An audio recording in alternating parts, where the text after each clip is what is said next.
All right, we'll get started here. It's 1 o'clock. Well, thanks for coming to our webinar today on cold climate lagoon upgrades. I put this together. I wanted to share some things that we learned over the years, and some of the intricacies that go into cold climate. We've done, I think at least half of our installations in cold climate. We have over 100, so a lot of experience with how to design systems appropriately to deal with the weather conditions.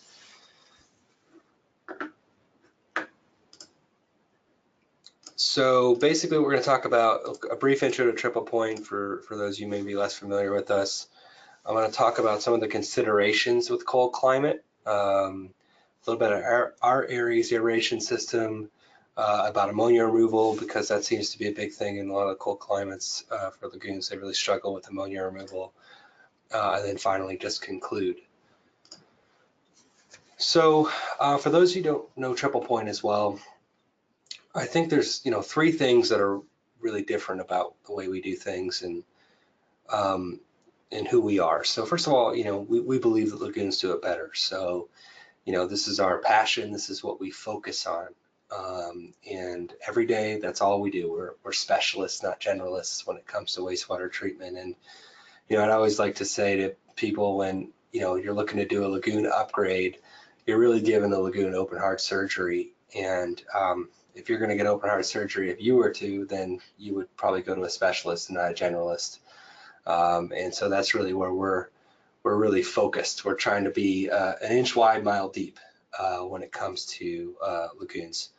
Second thing is, we take a very tailored approach, and what we mean by that is we're really trying to focus on what does the lagoon have, what is the existing infrastructures in place, and how do we leverage and utilize that infrastructure to keep both the capital costs and the operating costs lower. So none of our systems are cookie cutter.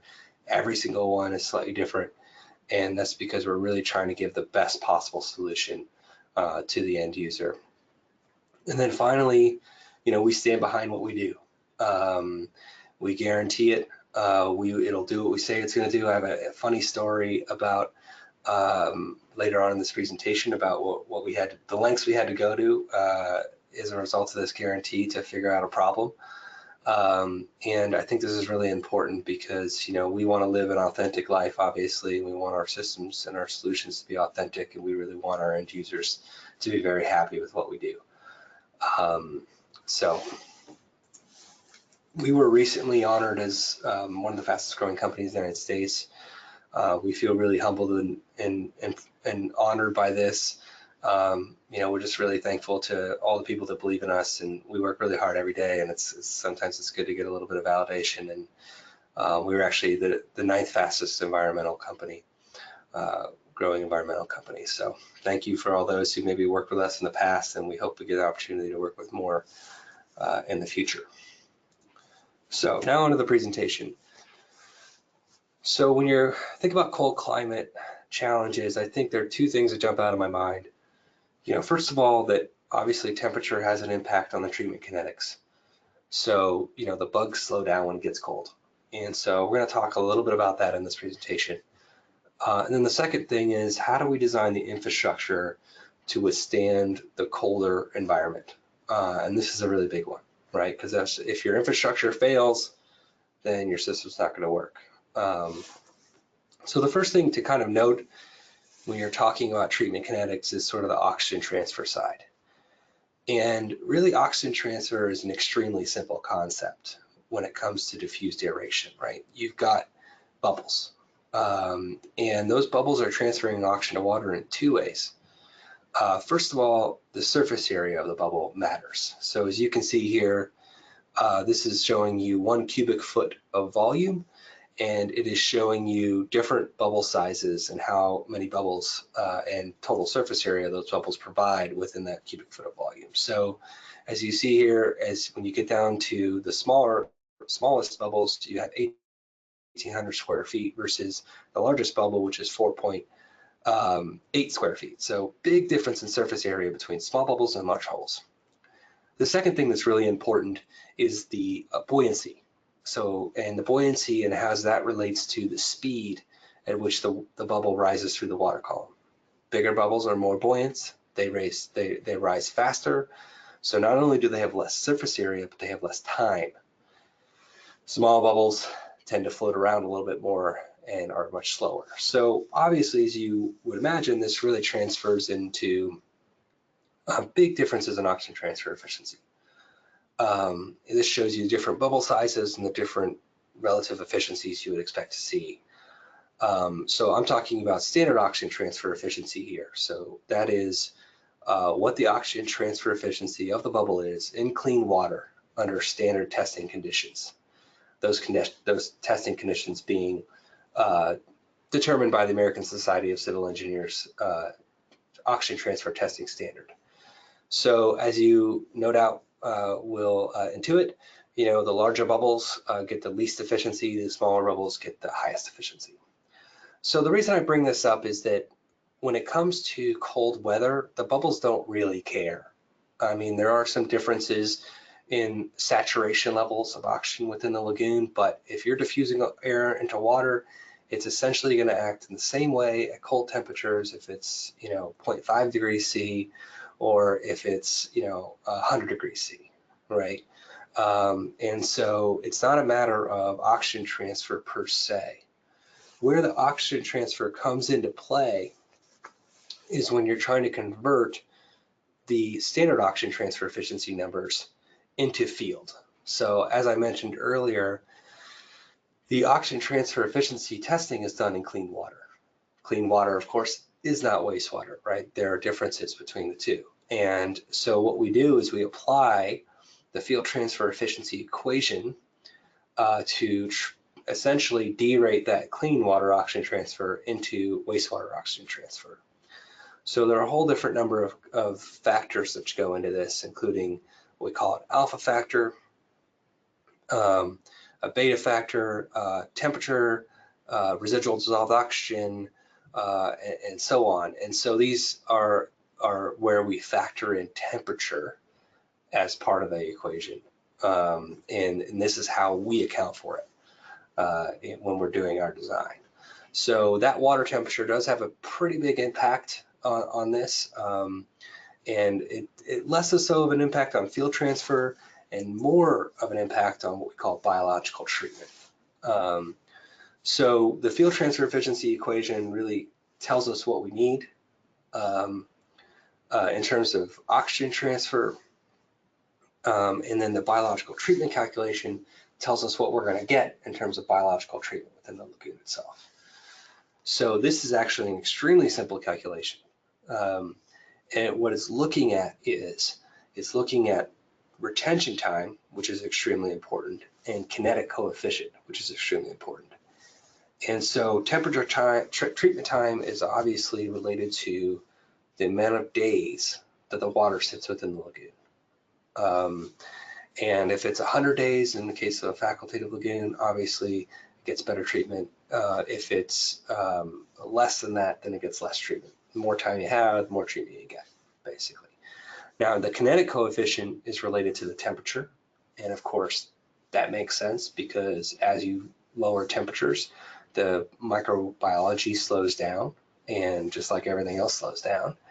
And so, we typically run our numbers in cold climates at 0.5 degrees C, for example.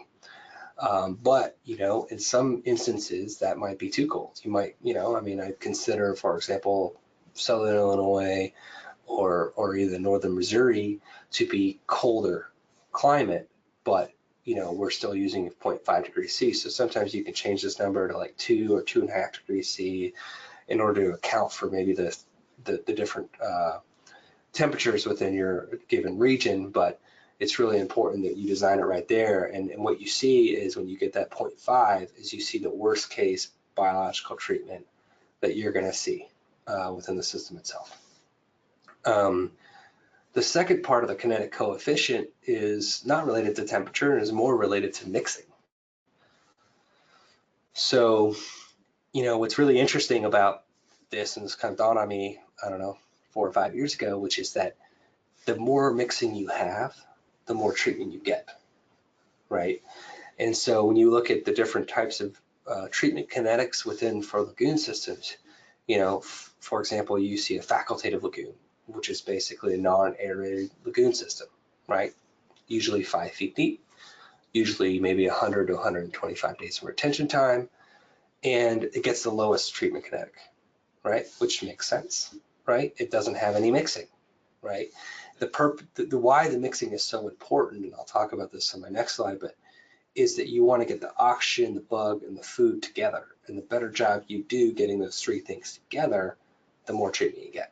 So when you go from facultative to partial mix, which is what most lagoons are, you get a massive increase in you get almost double the treatment out of the same footprint.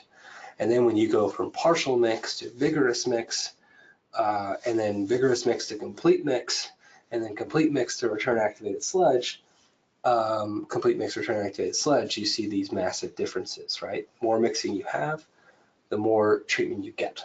And that's true if it's 0.5 degrees or if it's 100 degrees, right? So mixing is super, super critical. So, you know, when we developed our aeration system, you know, we really obviously took this to heart, you know, which is that the definition of aeration is both to supply the required oxygen to the metabolizing microorganisms and to provide the mixing so that those microorganisms come into contact with, you know, the oxygen and the food source, right? And you have to do both those things. I think sometimes some folks get carried away with the oxygen transfer side and don't think about the mixing side. And that's, you know, a good example would be like nanobubble. You know, nanobubble is a technology that seems to grow in popularity over the last couple of years. We've been seeing more and more of it, and it's like, okay, that's fine. And I actually had a customer of mine who tested it, you know, and used nanobubbles in their lagoon and just hyper saturated the oxygen content within the lagoon, was able to get like really high DOs, but they didn't, like, for example, they didn't see any nitrification. Didn't make any difference whatsoever. And why is that? Well, it makes sense. They're not mixing. You know, all the biomass is coming into the lagoon, and the bugs and the biomass is settling down on the bottom, and it's not being mixed. It's just sitting there. And so you have to create that mixing in addition to the oxygen transfer to get the job done. So with that in mind, we developed our Aries aeration system, which is really a combination between a fine bubble diffuser and a coarse bubble static tube.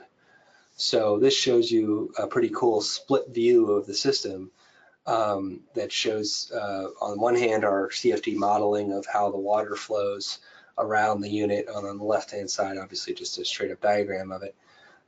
But the fine bubbles are very efficient transferring the oxygen to water, as we saw previous slides. And then in the center, you have this coarse bubble static tube, and this is just a cylinder that we're pumping a large treble through, and they help to pull water from underneath the unit, push it towards the surface, and constantly circulate and create mixing. The unit itself is on a portable platform, so it's self-weighted. You can drop it down at the bottom. It sinks down to the bottom. And so typically the way we deploy it is what we like to do is use flexible weighted air lines so that each aerator has its own air source. And that airline being connected to a manifold, which is right here. And that manifold has a valve, and you can control the airflow to each unit from shore. This makes it really easy to install because you can drop it in from the surface. Makes it really easy to maintain. You can pull it up for maintenance, and you can turn that one aerator off, and all the other aerators keep going. And it just gives the operator a flexibility where he wants to put the air. He can choke down on some aerators and send air to other places within the lagoon system as needed. So it really makes a very, very robust installation. As you can see down here, we also have blowers, and you can put these in the building if you want. We have controls that we sell with our blowers with a nice little PLC that will log blower run hours and do blower rotations and send alerts for maintenance and things like that, which is really, really cool. So there's some features to this system, our area system, which are unique. We developed a quick connect mechanism, for example, for the fine bubble diffusers, so it's not threaded. It's just a quarter turn and seal. makes it really easy to, assemble the unit, disassemble the unit for maintenance. We started using more high quality membrane materials. So we used to use a lot of EPDM. Now we're starting to use more of a silicone type membrane, which is has a longer useful life. Goes from 5 to 7 years to 10 to 15 years. So obviously our goal is to try and keep maintenance down to a minimum. And we also started using a coated cast iron ballast weight, which is designed to, it's just a lot denser material than the typical concrete that you might use. And so you need less weight on the unit. It's 138 pounds as opposed to 200 plus. So it makes it easier to pull up, easier to drop down, just easier to work with all around. So this is some more additional views of some computational fluid dynamic modeling that we did on the unit. You can see how it pulls water from around the unit and really trying to force it up through the static tube there. And that's so important because, again, you're trying to get the oxygen, the bug, and the food together. This is a cut plane of the same CFD modeling that we did. Again, trying to show that movement of water as it's pulling into the unit, pushing towards the surface. So when you're talking about efficiency, our system has a fine bubble, but this shows you some relative efficiencies of different systems at different that are typically used in lagoons. And these numbers are actually based on an independent testing facility that's since closed down, but we used them, I think, about 6-7 years ago. And this is the numbers that they've used in testing dozens and dozens of different types of aeration systems, including surface aerators, coarse bubble, fine bubble membranes, things like that. So these are the typical efficiency numbers that you're going to see. Surface aerators being the least efficient, fine bubbles being the most efficient.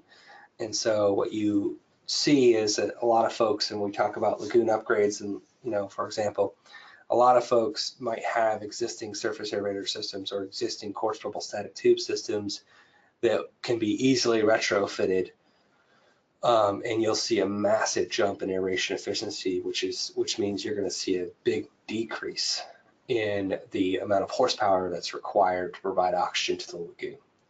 So typically, when you do a retrofit like this, you're looking at a 50 to 60% less energy cost, which obviously makes it a very, very low-hanging fruit and something that's going to pay for itself within 5 to 10 years of the system being in operation. So that's what a lot of folks are dealing with. So that's the aeration side of it. I'm going to move on now to talk a little bit more about the infrastructure side of it. So I want to tell you this little cautionary tale because I think it shows you why the infrastructure is important and the infrastructure design is important. So this is a facility that we actually, and it's in Fife Lake, Michigan. I'm comparing it to Winnipeg, Manitoba here in terms of the temperatures there. Obviously, Winnipeg is a little bit colder, but its average winter temperatures are still really cold, and I consider Winnipeg one of the coldest places on Earth, so that's why I'm using temperatures there. But so very cold climate application up in northern Michigan here. And we had actually, when this bid came out, we weren't actually contemplated within the design itself.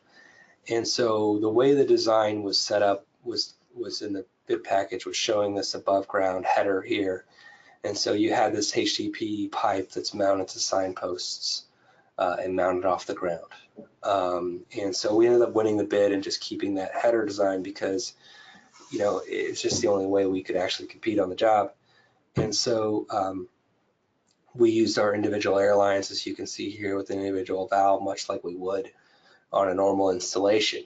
And so, the system got put in and we started up the system, and, first winter goes around and we get a call, and the operators, one of the aerators is floating, and we're like, what do you mean it's floating? It's like, well, I can see it right at the surface of the lagoon, it's floating, and, he sends us the cell phone video, and sure enough, there it is, it's floating, And, we're sort of perplexed by this because, we have thousands of units in the field, thousands, and never really do we see a unit float to the surface like this. So we tell them, you know what, shut the air off to the unit, let it sink back down to the bottom, and we'll come out in the spring and take a look at it. You know, so we get out there in the spring, we pull it up, we're checking this thing left, right. You know, we're weighing it to make sure it's got enough weight on it, didn't come out of the factory with less weight. Nope, not a problem. You know, we're looking at the membranes to see if they got stretched, you know, and they're ballooning. You know, nope, not a problem. You know, we could not figure out for the life of us what was wrong with this aerator. You know, so we strapped some extra weight to it and dropped it back down and turned it on and said, you know what, this should solve the problem. You know, everybody's happy. So another winter comes by and goes by, and you know, we get a call again, you know, and it's floating. It's floating. What do you mean? I mean, now not only do we figure out that it's not the problem with the diffusers, and they're not ballooning, and there's no issue with the weight, but we've actually added weight to it, so it makes no sense, right?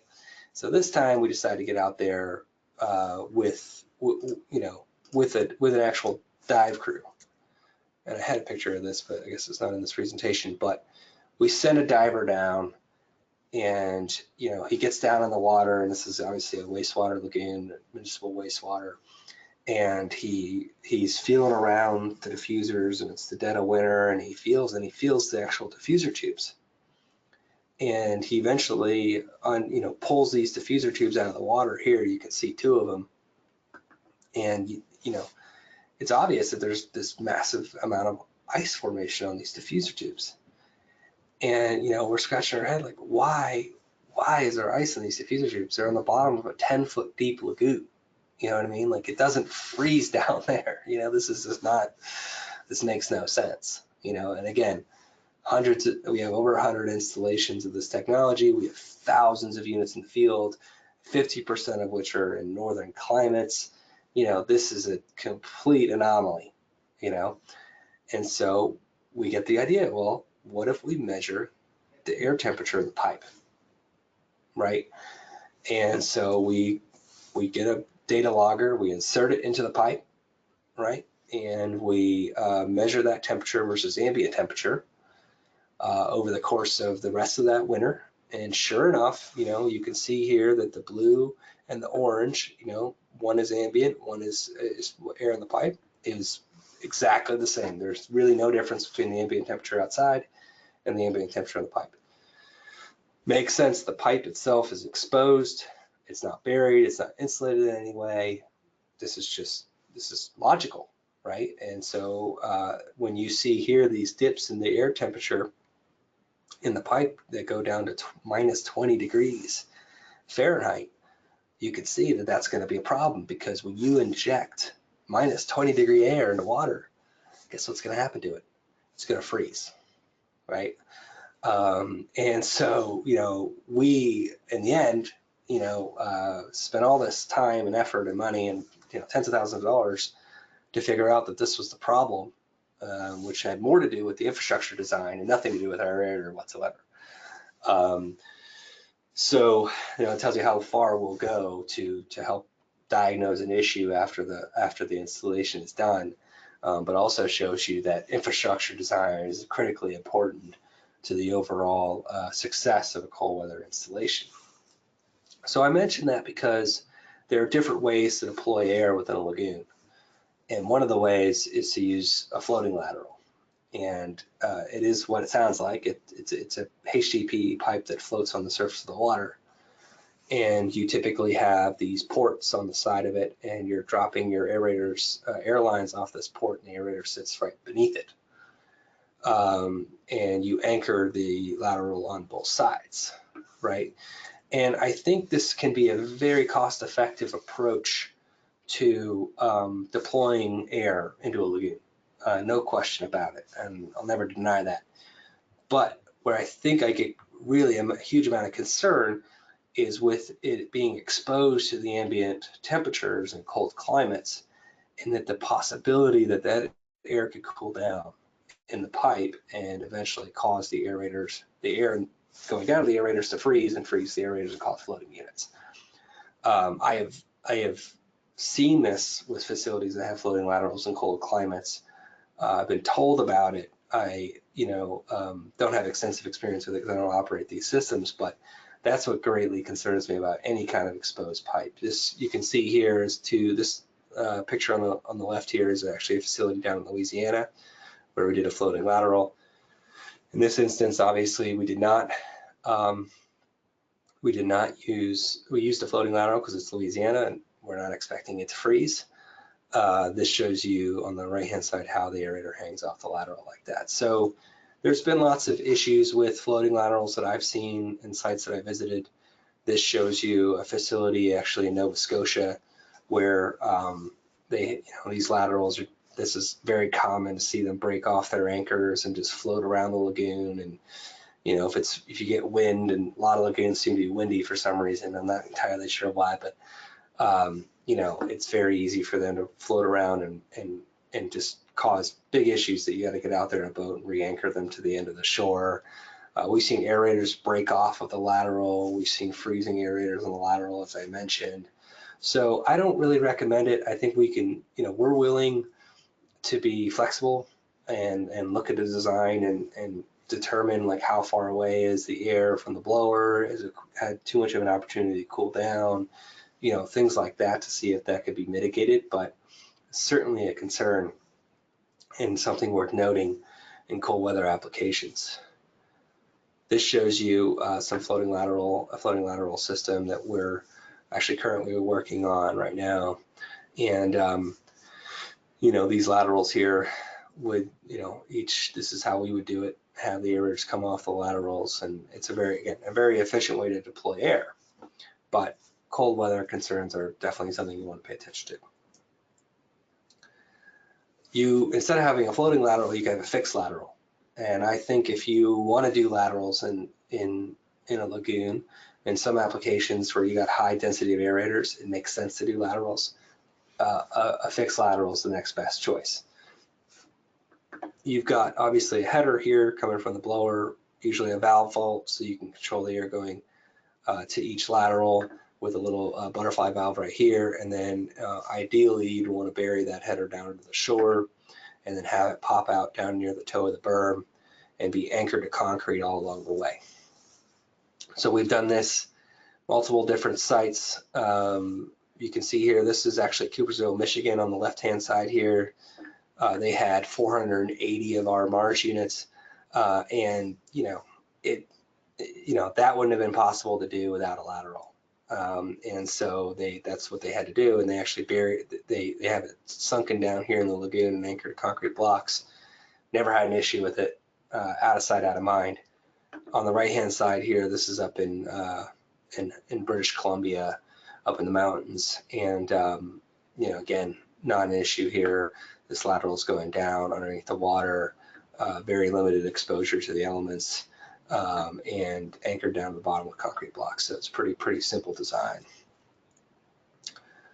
In other instances, and I think in most partial mix applications, we like to recommend flexible airlines, and that's kind of what I showed you earlier. And the reason we like doing this is a number of reasons. First of all, you've got this lateral, so you got your header pipe here going up to a manifold. The manifold has ports on it. Each port has a different valve for each aerator. So immediately you can see here that you're able to control the airflow going to each unit from that manifold point. So if you had an issue with one unit, you could shut that unit off and you could go out there and pull it up and maintain it, and all the other aerators keep working, right? And that's not true of a lateral, right? If you had a lateral, either floating or fixed, if you have a break somewhere along that lateral, all the air wants to come out of that one spot where the breakage is. And the only way to fix that is to fix that spot. You lose all the aerators on that lateral as soon as you go out and do that. So this gives you a way better redundancy factor, gives the operator a lot of flexibility also to shut off certain aerators or push air from one end of the lagoon to the other end of the lagoon, choke back certain aerator flow and things like that. It's also extremely easy to install. You have connect the air line to the manifold, connect the air line to the aerator, go out in a boat and drop it down. You're not, you don't have lateral piping that you're fusing together and then anchoring concrete blocks, or you're not floating a lateral out there then anchoring on both sides of cables. It's super simple. And so that really increases the speed at which, you can install the system and maintain the system at the same time. This shows you some of the colder weather applications here. This is in up in Michigan, again, northern Michigan installation. This one down here is down in Ontario, super, super cold climate application. This shows you here how the folks in Ontario got a little bit concerned about the tubing at the surface. Didn't want it to be exposed, so they buried it down to the water level, which is totally up to you. I don't think we found that it's not necessary to do that, but they want to have an abundance of caution. And so works extremely well. We've done it for years this way. This shows you kind of how the overall layout looks in this scenario. You've got your blowers here, then a header that would wrap around the lagoon, and then different manifold points along this header where you got your aerators coming out with their individual airlines. Very, very simple design, very easy to install, easy to maintain. So we've done a bunch of, like I said, I'd say about half of our installations are in cold weather. This shows you some of the colder weather environments we've done aeration installations in. Five Lake, Michigan, V1, Jasper, Alberta would be another one. East Grand Forks, Minnesota, which is probably the coldest one that we've done. That's been online for 7-8 years now, performing very, very well. They actually just purchased more aerators in this last year to supplement what they had, because it was an industrial facility that had additional loading coming in. So very, very proven system. So the next part of this presentation, I'm going to talk about ammonia removal. And ammonia removal in cold climates for lagoons is especially challenging because the type of bacteria that you need to grow in order to accomplish nitrification in cold weather are very temperature sensitive.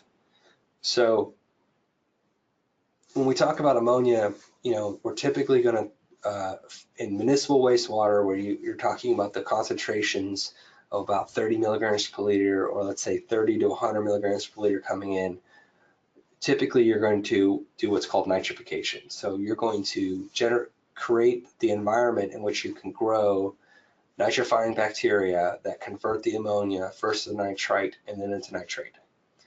And so you're really taking nitrogen from one form that is ammonia and converting it to another form that is nitrate. You do this by growing nitrifiers, right? Nitrifiers are two different types, nitrous ominous and nitrous bacter. One type converts the ammonia into nitrite, and the other type turns the ammonia into nitrate. And they really require very specific conditions. They're very sensitive to the conditions that they're in. Unlike the BOD eating bacteria that are within the lagoon that will treat BOD really a little bit slower in cold temperatures, but they're less sensitive to temperature. They develop faster. They consume more food and are very reliable. The nitrifiers are just slower to mature. They're less competitive, and they have very specific needs that they need to meet. So what are those needs? The first thing that I like to point out is that nitrifiers don't compete very well for the food within the lagoon against the heterotrophic BOD consuming bacteria. So typically when you want to nitrify, you really have to deplete the BOD levels to a point where the more dominant bacteria will be nitrifiers within the system. So what we like to see is that you get your BODs down to 20 or 30 milligrams per liter.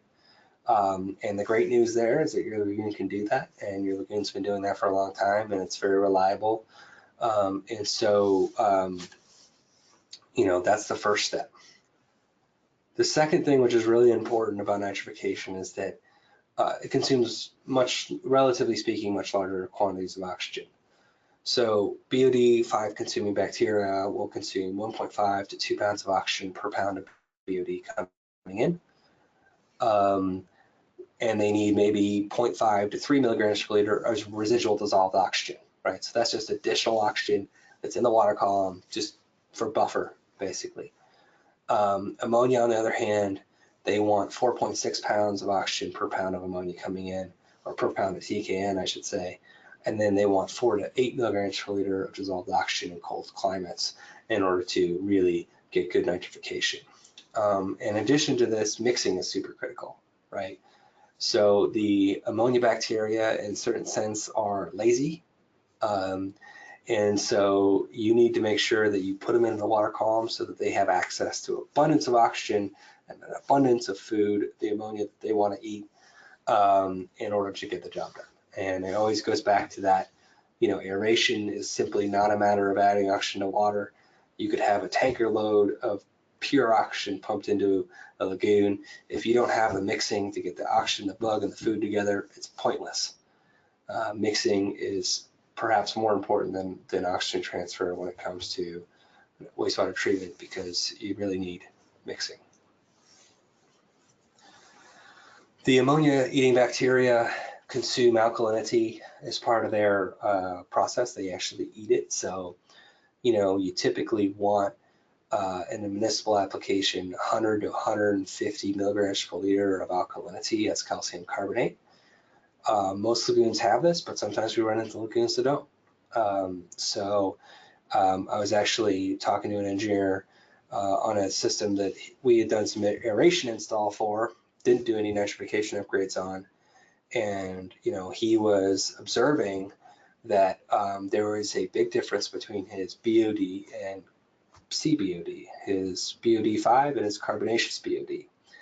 And usually that's what that's indicative of. If your BOD is a lot higher than your carbonaceous BOD, is that you're getting nitrification within the BOD test bottle, and it can be a sign that you don't have enough alkalinity. Well, in his case, it was a sign that he didn't have enough alkalinity, because he was actually only seeing an accumulation of nitrites and not seeing an accumulation of nitrates. So he had enough alkalinity to convert some of the ammonia into nitrite, but he didn't have enough alkalinity to convert the nitrite to nitrate. And upon some further testing, he found that he only had about 70 milligrams per liter of alkalinity as calcium carbonate. And so it's really important. A lot of facilities that are in areas where they're pulling from wells will be okay in terms of alkalinity, just naturally. In some other facilities, we found in certain regions of the country, this is an issue. So it's something that we like to pay attention to during the design process of a nitrification system. We want to get those alkalinity test levels tested to make sure there's sufficient alkalinity there to get the job done. The fourth thing, and this is the second to last condition, is that you need to have enough surface area for the nitrifiers to attach to. So, nitrifiers are attached growth organisms, so they want to grow on something, right? And what we find a lot of the times, and this comes through in my next slide, is that lagoons will actually nitrify in the summertime. And the reason for that, in part, is because they are growing nitrifiers within the lagoon, and those nitrifiers are attaching themselves to the lagoon slopes, the baffle curtains, the aerators within the lagoon itself. Except the problem is that there's not enough nitrifiers. So in the wintertime, when it gets cold and those nitrifiers slow down, you see a spike in ammonia effluent. And this is a very common phenomenon. So you can see here, this is a facility that we did an upgrade on. This is obviously before the upgrade. And, they had high ammonia effluent in the wintertime, low in the summer. High in the winter, low in the summer. And this tracked beautifully well with their temperature, ambient temperatures outside. And that is so common to see. And that's because the nitrifiers slow down. And they don't have enough of them, enough surface area to have enough nitrifiers to do the job. So what we see with lagoons is that, they can treat the BOD, they can, they have sufficient alkalinity in a lot of cases. They don't have any other toxins that are going to cause them not to grow nitrifiers, but they don't have enough nitrifier mass. The temperature gets too low in the wintertime, and they may not have enough oxygen mixing or proper oxygen mixing to get the job done. So with that in mind, we developed our Nitrox system. And so what we do is we treat the BOD through the lagoon. And so a lot of lagoons, this shows you a typical lagoon, has 2 aerated cells, and then you go out of the second aerated cell once the BOD levels are down to 30 milligrams per liter, and through a 2-stage nitrification reactor, and then through a polishing cell and out. And so what we're doing in this reactor is we are creating the ideal conditions for the nitrifiers to grow, right?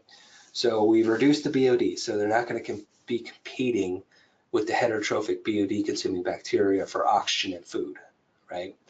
Then we put them in our tanks, and we actually will put attached growth media within the tank that gives them a place to live and grow.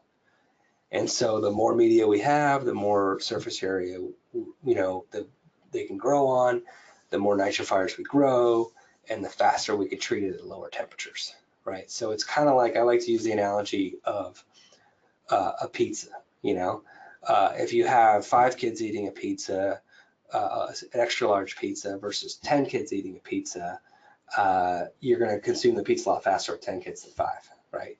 Now, if you put those kids in a freezer, this is a perverse example, but those kids are going to eat a little bit slower in the freezer, but you could still get the job done in a certain period of time, an acceptable period of time, if you have more of them, right?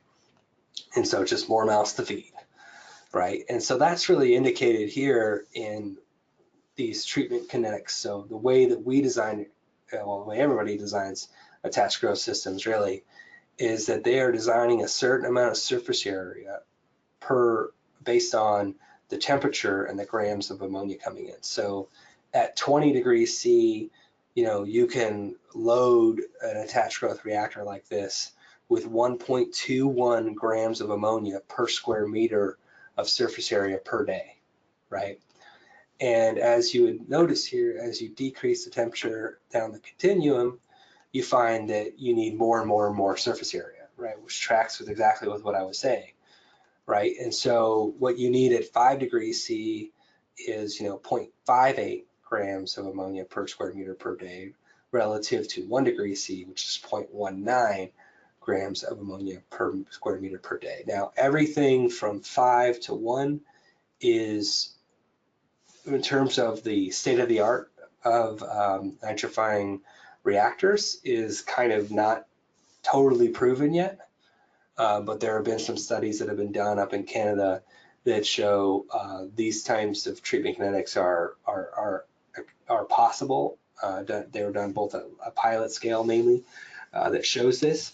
And so right now we design right around here, this 5 to 4 degrees, where we have 30 years of experience and state-of-the-art wisdom that we can guarantee nitrification with. But the point being the same, that the more surface area you need, the lower lower the temperature, the more surface area you need. So, what that means is obviously the more surface area you need, the more media you need, right? And so we have traditionally used a very specific type of media that you can see here on the left-hand side.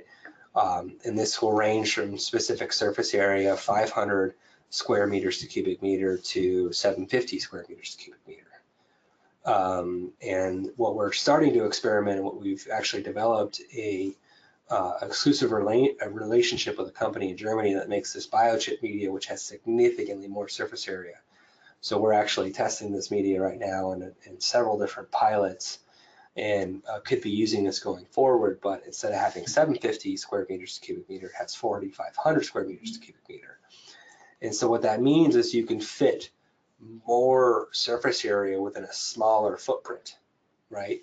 Which is both good for reactor size, which lowers costs, but also good for media costs, because a lot of times in these types of applications where you are designing around cold weather, the colder the weather is, the more media you need, the more media you need, the more costs, obviously. And it can represent up to 75% of the equipment costs on an attached growth reactor.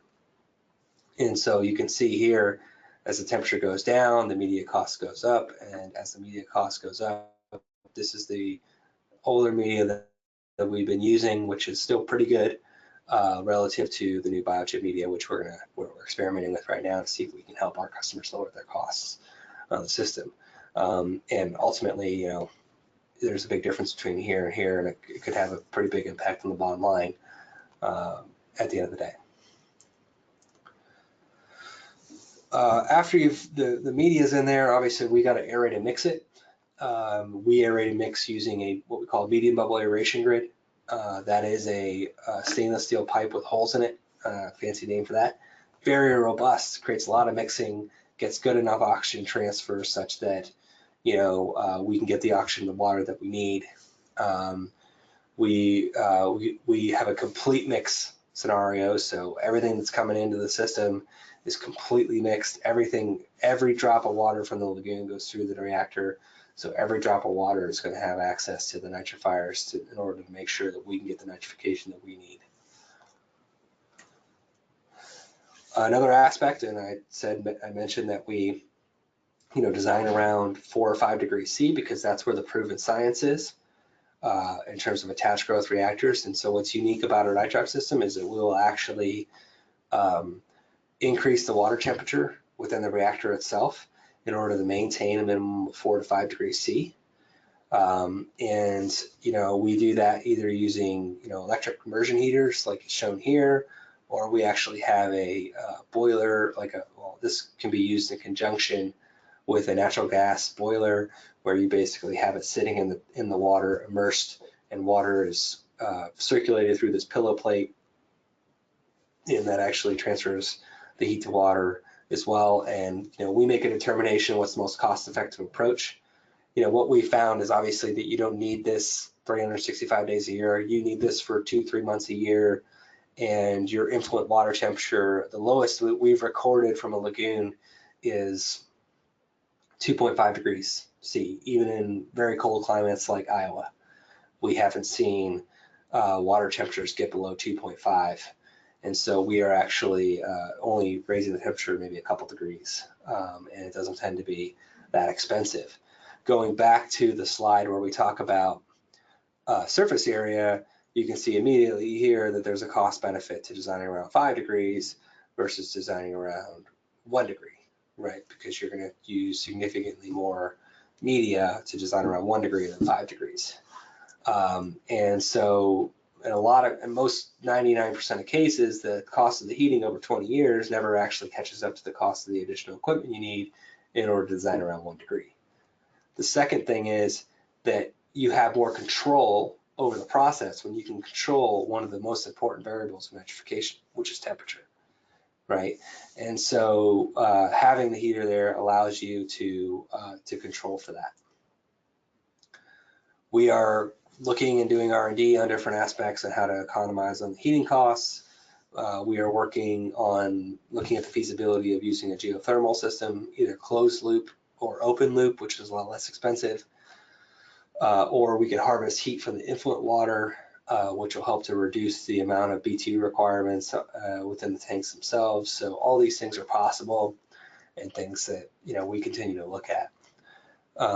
So this shows you, obviously, over time, the 20-year life cycle of the Nitrox system relative to some of the alternatives that you see within lagoons for nitrification, including covering the lagoon with floating insulated covers or putting in an aerated rock filter system that actually has basically a submerged rock bed that you aerate, the rocks being the media that you need to grow the nitrifiers on.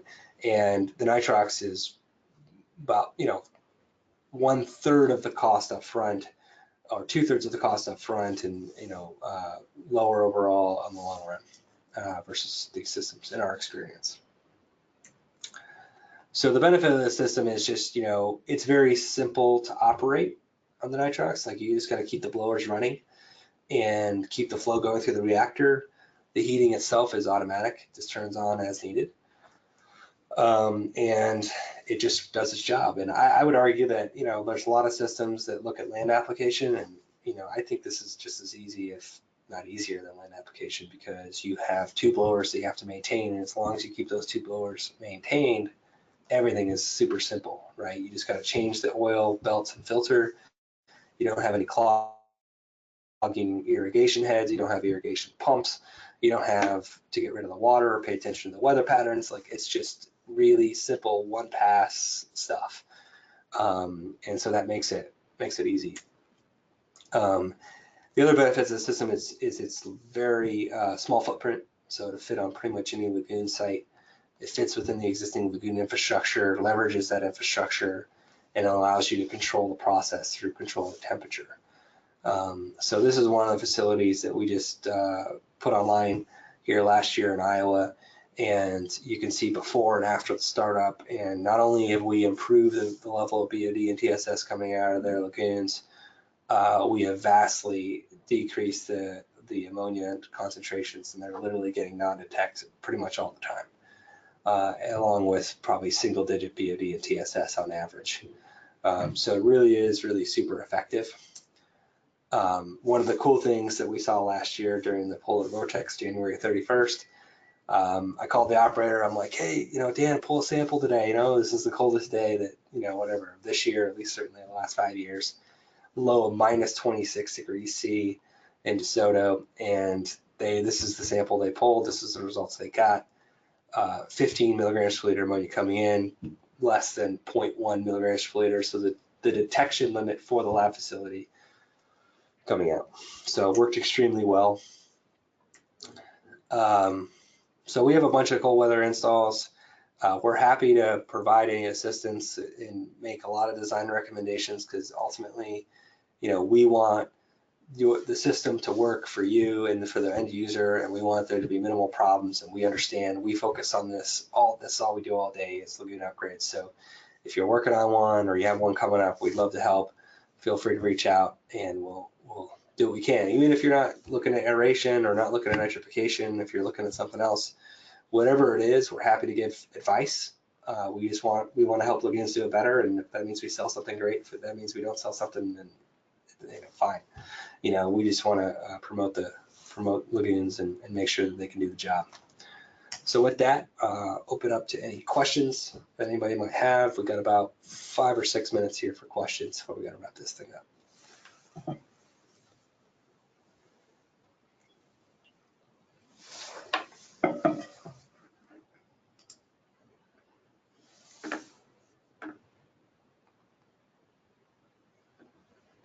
Okay, I'm just going to look down here in the feed. Yes, we will offer training certificates for training, and you just have to email Eve at the end of this. Let's see, any other questions?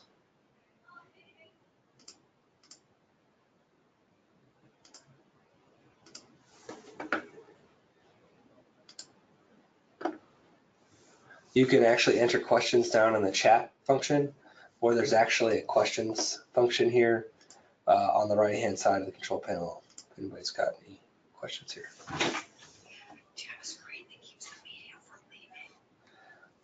Yes, we do. We do have somebody asked if we had a screen that keeps the media from leaving. Here, let's see. Should go back here and show you.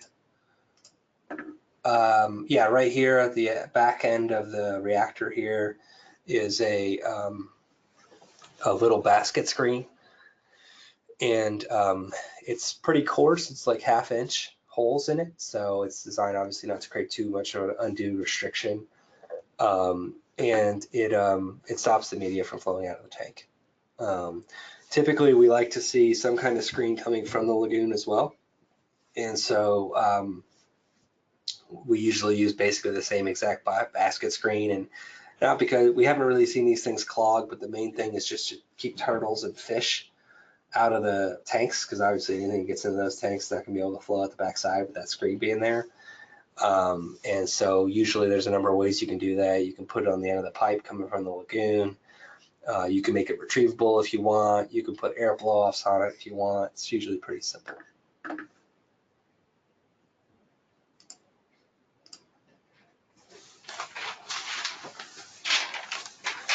Okay, my assistant has handed me some questions. Okay, yes, the flow through nitrox is continuous. You could theoretically turn it off in the summertime if you're able to meet your limits with your lagoon. But the thing is that you do need to keep the media hydrated, and there may be still some ammonia coming from the lagoon during the summer, and so you want to keep the bugs alive as much as possible.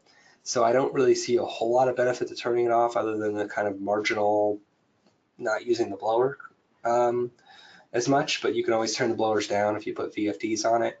So I haven't seen any folks turn them off over the summer. It's certainly a possibility, but I would recommend operating continuously because I don't think the benefits of turning it off are really worth it and bypassing it for the summer months. So the cold air problem, for the Nitrox, we try to keep that header pipe buried until it goes into the tanks as much as possible to stop the air from cooling down. I think the problem specifically with the Fife Lake application was that the header was very big. So it was not only that, you know, obviously the air cools down the pipe, and it's going to, right? It was that it was not buried, it was very long, right? And so it had a lot of opportunity to cool down the pipe. Now, when it comes to the Nitrox, you know, we might go from the blower where the air coming out of the blower is maybe 100 degrees in the wintertime, underground, which insulates it, comes up and over the tank and in, right? So it's not exposed to the elements for very long, maybe, you know, a matter of seconds, right? When it comes to air headers for our system, you know, again, everything's buried except the airline itself, which is only not either in the water or is only exposed for maybe 10 feet. And so the air doesn't stay in there very long, doesn't cool down, doesn't have an opportunity to cool down that fast. So it does largely depend on how long the header is and how large the header is and what the air velocity through the pipe is.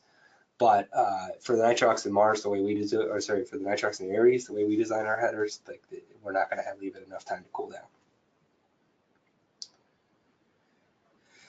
So chlorination versus UV on the back end. So obviously a lot of systems are having to meet nitrification systems. If you're upgrading for nitrification, sometimes you have to upgrade for E. coli. You know, I think it depends on what your flow rate is. If your flow rate's super low, like under 50,000 gallons a day, then chlorination is pretty cheap and pretty easy with like a tablet feeder. See that a lot in Missouri. But then you obviously have to chlorinate, then dechlorinate, right? But if your flow's above that, then a UV system is really great. I'm familiar with the Aqua system. I really like the Aqua system. It's a non-contact UV, so your bulbs aren't actually in the water, so you don't have to clean them. But it can be really reliable and works extremely well. One of the other things I've seen with Lagoons is that, you know, they get a lot of natural UV just through sunlight hitting the top of the lagoon, depending on where you are. And so sometimes you don't need, depending on what your eco limit is, sometimes you don't need disinfection. Whether the regulators will let you get away with that or not, it's a different story. How often does the media need to be replaced? So the media itself is a HDPE media, and it will scrape and degrade a little bit over time. But often what you're going to do, what you're going to do instead of replacing it is, if you do see a drop off in treatment because your media is degraded, you can just add more media in, 5 or 10% to replace that surface area. So there's really no need to clean or replace the media. Honestly, in my personal experience, I don't think you're ever going to have to take out the media and replace it. It'll operate for 30, 40 years. You might need to add some at some point. That's about it. We do size, so somebody was asking, do we size based on overflows, like based on high peak flows, I'm assuming? Yes, so the tanks themselves require a certain amount of hydraulic retention time. So the minimum that we design around is 1.3 hours. So at a peak flow condition where we want a minimum 1.3 hours. And so if you have really high peaks, then it might drive the tank design to be slightly larger. But what we like to do is try to use the lagoons to equalize that flow as much as possible. So usually if you have an extra half foot or foot of freeboard on your lagoon, we like to use that freeboard so that we don't have to design our reactor much bigger. So we can usually figure out how to make that work for you and control the flow. And that's a nice way to use Lagoons, because that's one of the benefits of Lagoons is they're really good at equalization because there's so much volume.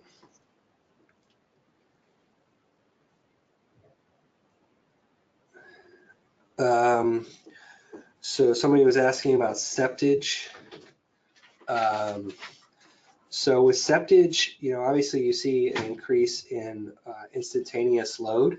Now with the Lagoon ahead of it, if you're putting your septage into your cell 1, which would be the ideal way to put septage within a Lagoon, a lot of that organic loading is going to get equalized with the volume of just normal wastewater you got coming in, assuming you have normal wastewater from normal municipal applications coming in. But you could see a spike in ammonia, and the bugs really they'll eat as much as you can give them. And depending on the temperature, they'll grow faster if there's an increase in input in ammonia versus if it's summertime, and they'll grow faster in summertime because it's warmer versus the wintertime, which they won't as fast. And typically when you're receiving septage, you're receiving it, usually in the summertime or in the spring or the fall. And so I think you got to be a little bit careful about spikes and loading to the reactor, because it's not going to react on a 24-hour period, but once you get a biomass in there, it'll react within a week. So you got to make sure that you're sampling correctly and you're choosing the right times to sample, and not trying to sample right after you dump a whole ton of ammonia in there, because it may not react as fast as it needs to. It'll still meet your monthly average limit, and a monthly average is just that, a monthly average. And so, you just got to be a little bit choosy about that. The only other limitation with septage is that you have to obviously make sure you have enough alkalinity to treat that waste when it comes in. If you have more ammonia, the more alkalinity you need, right? And so you just have to look at that. If you're looking at an application where you got septage, feel free to reach out. We can tell you what you need, and we can calculate the concentrations of alkalinity that will be required based on your septage loading to get the job done. So just do reach out. Somebody's asking about minimum screening requirements. Yeah, so typically before the reactor, we're going to put a 1/2-inch basket screen in that has 1/2-inch holes, and that's just going to stop any like turtles or turtles or fish or anything else from getting in the reactor that we don't want to get in the reactor. The coldest climate that we've installed in, again, I'd say DeSoto is the coldest climate that we've installed in, and you saw the temperatures there earlier in my slide, minus 26 degrees. January 31st of last year, so that's about as cold as it gets anywhere. It's pretty much the Fahrenheit Celsius cross point. So we are working on some applications up in Canada, which will be more consistently cold, but that's the coldest that we've done. Somebody's asking about utilizing the Nitrox with controlled discharge. So you can do that. You can have a controlled discharge system with a Nitrox system. There's really two ways to do it. You either are going to nitrify out of the storage pond, so you're going to go into your storage pond that you're storing your water for the winter, and then run it through the Nitrox, then discharge during your seasonal discharge periods, or you run it through your system, you run it into the Nitrox, and then you store it in the storage pond. So the problem with the first approach, which is, when you are discharging and you are going through the reactor, you are discharging a lot of water in a very short period of time. So the reactor's got to be sized for that flow in that short period of time. So it makes the reactor really big and perhaps not super cost effective. If you go through your treatment lagoons, then go through your Nitrox system, then into your storage ponds, you can design it based on your average flow, which is obviously ideal, makes the reactor a lot smaller. But you could have the possibility that your storage ponds get some level of feedback of ammonia if there's any sludge or if there's any organics in there that would cause algae to grow. You can get some rebound of ammonia in your storage ponds because they're sitting there for 6 months. And so it depends on what your limits are on how you want to do it. If you have really, really strict limits, then I would either recommend putting it at the back or just going to continuous discharge, just changing from a controlled discharge to a continuous discharge system, so you can make your reactor smaller and not have to pay as much. But if your limits are 5 or 10 milligrams per liter of ammonia, then just run it through the reactor, store it in the pond, and discharge it as you normally would. So certainly a possibility. Minimum basin size.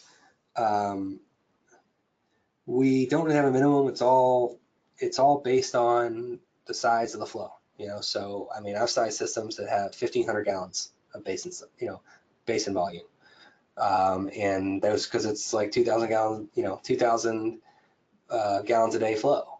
So it's really, we'll size it for whatever you need. And that's the beautiful thing about the reactor system, is that you just put more or less media depending on what loading you have, more or less air based on what loading you have. There's really no minimum. We've done pilots that are 0.5 gallons a minute, and they're, the tanks are 150 gallons. So it really is possible to make it any size you want. Is there a system in Manitoba, Saskatchewan, where there's overnight temperatures of -30? Cost of heating, yeah. So we are actually piloting right now in Manitoba. We started it this winter. We're going to see how low we can get the temperatures down. I will emphasize that there's a big difference between the ambient temperature and water temperature within these lagoons. As I mentioned earlier, the lowest recorded temperature that I've seen of effluent of a lagoon was around 2 or 2.5 degrees C, regardless of what the ambient temperature is. And I think part of the reason for that is that you get geothermal heat from the ground, and you also get ice cover and snow cover that insulates the top of the lagoon. So we're going to take what the elements give us this winter, and we're going to run it, and I'll tell you what happens after the fact. Now, if we're heating, I can guarantee you it's going to work because we're controlling the temperature of the water. Although the question then becomes, in that environment where you've got to heat for such a long period of time, does it make more sense not to heat and design the system for the local temperature on the front end? And so that's what we're looking at, and that's what we're working on in Manitoba right now. And I'll be happy to keep you up to date with that pilot. And I actually put in for a paper for a Manitoba conference coming up in February, where I'll hopefully have some good data points to share. Can you use Mars under floating covers? Yes, you can use a Mars under a floating cover or an Aeries. The Mars technology we actually replaced with the Aeries technology, so that's the latest and greatest.